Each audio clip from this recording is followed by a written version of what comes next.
बड़ी दीपावली कार्तिक मास की अमावस्या को बड़ी दीपावली मनाई जाती है। इस दिन लक्ष्मी और गणेश की पूजा होती है और हनुमान जी की आज्ञा दी जाती है। लक्ष्मी पूजन के लिए घर को सजाते हैं और पूजा करते हैं। दिवाली की पूजा विधि क्या है, जानिए।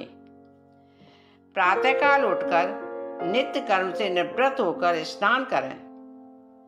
इस दिन व्रत रखा जाता है।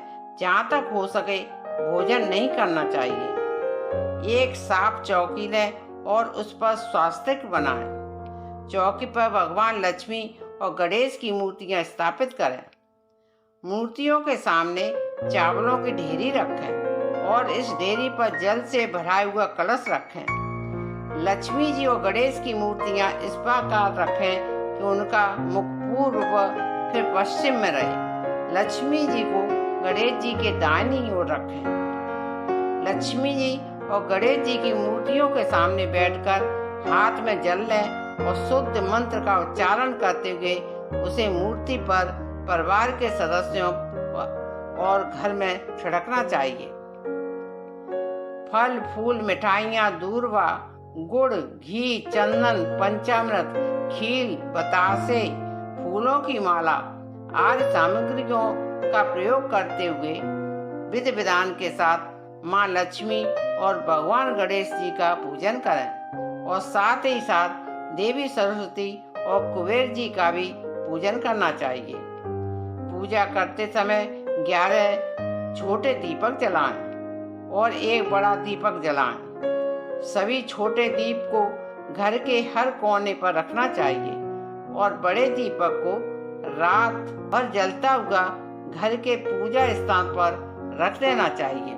कहते हैं दीपावली इसलिए मनाई जाती है कि कार्तिक अमावस्या को भगवान रामचंद्र जी 14 वर्ष का वनवास पूरा कर अयोध्या लौटे थे।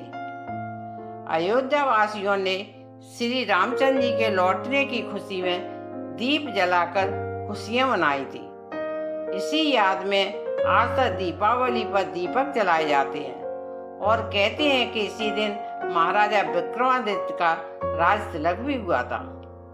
आज के दिन व्यापारी अपने बही खाते बदलते हैं तथा लाभ हानि का ब्यौरा तैयार करते हैं। दीपावली पर जुआ खेलने की भी प्रथा है। इसका प्रधान लक्ष्य वर्ष भर में भाग्य की परीक्षा करना है। लोग जुआ खेलकर यह पता लगाते हैं कि उनका पूरा साल कैसा रहेगा। दीपावली के पर्व में कई एक कथाएं और भी प्रचलित हैं। हमारी लोक संस्कृति में दीपावली त्योहार और माता लक्ष्मी की बड़ी सौंधी सी कथा प्रचलित है। एक बार कार्तिक मास की अमावस्या को लक्ष्मी जी भ्रमण पर निकले। चारों ओर अंधकार व्याप्त था। वे रास्ता भूल गईं। उन्होंने निश्चय किया कि रात्रि वे मृत लोक में गुजार लेंगी और सूर्योदय के पश्चात वैकुंठ धाम लौट आएंगी। किंतु उन्होंने पाया कि सभी लोग अपने अपने घरों में द्वार बंद कर सो रहे हैं। तभी अंधकार के उस साम्राज्य में उन्हें एक द्वार खुला मिला जिसमें एक दीपक की लौ टिमटिमा रही थी। वे उस प्रकाश की ओर चल दी। वहां उन्होंने एक वृद्ध महिला को चरखा चलाते देखा। रात्रि विश्राम की अनुमति मांगकर वे उस बुढ़िया की कुटिया में रुकी।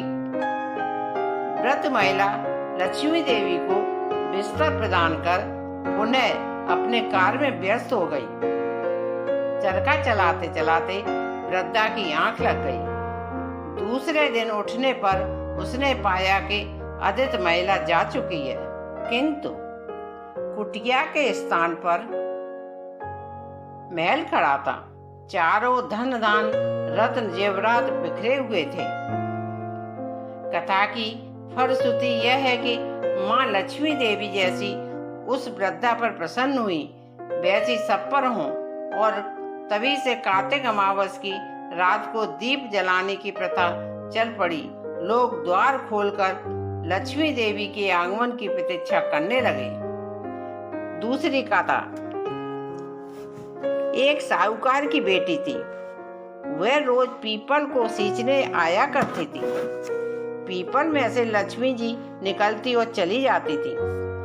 एक दिन लक्ष्मी जी ने साहूकार की बेटी से कहा कि तू मेरी सहेली बन जा।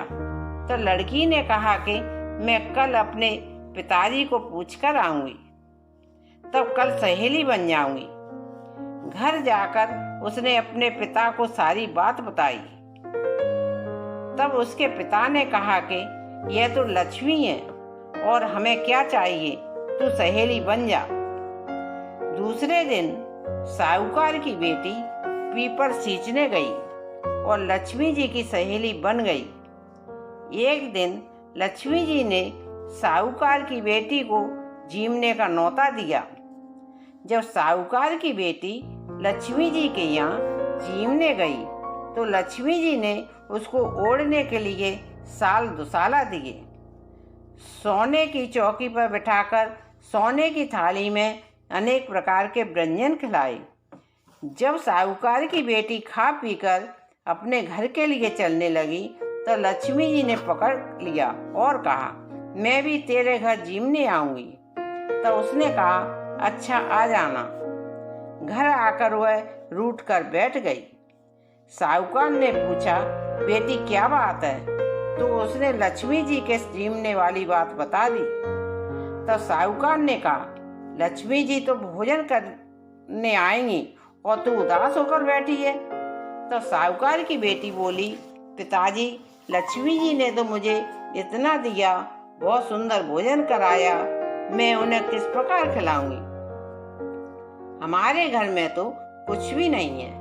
तो साहूकार ने कहा, जो अपने से बनेगा वही खातिर कर देंगे, परंतु गोबर मिट्टी से अपना चौका साफ कर लो, चौमुख दिया बना लो और लक्ष्मी जी का नाम लेकर बैठ जाओ। उसी समय एक चील किसी रानी का नौलखा हार उठा लाई और उसे साहूकार की बेटी के पास डाल गई। साहूकार की बेटी ने उस हार से सोने की चौकी, सोने का थाल, साल दुसाला और अनेक प्रकार के भोजन की तैयारी की। फिर आगे आगे गणेश जी और लक्ष्मी जी साहूकार की बेटी के यहाँ आ गए। साहूकार की बेटी ने लक्ष्मी जी से सोने की चौकी पर बैठने के लिए कहा। लक्ष्मी जी ने सोने की चौकी पर बैठने के लिए मना कर दिया और कहा, इस पर तो राजा रानी बैठते हैं। तब साहूकार की बेटी ने कहा कि तुम्हें हमारे यहाँ तो बैठना ही पड़ेगा। तब लक्ष्मी जी उस चौकी पर बैठ गई। तो साहूकार की बेटी ने गणेश जी को भी स्थान दिया। उन दोनों की बेटी ने बहुत खातिरी की। इससे लक्ष्मी जी प्रसन्न हुई और साहूकार के पास बहुत धन दौलत हो गई। हे लक्ष्मी माता, जैसे साहूकार की बेटी को आपने दिया वैसा सबको देना।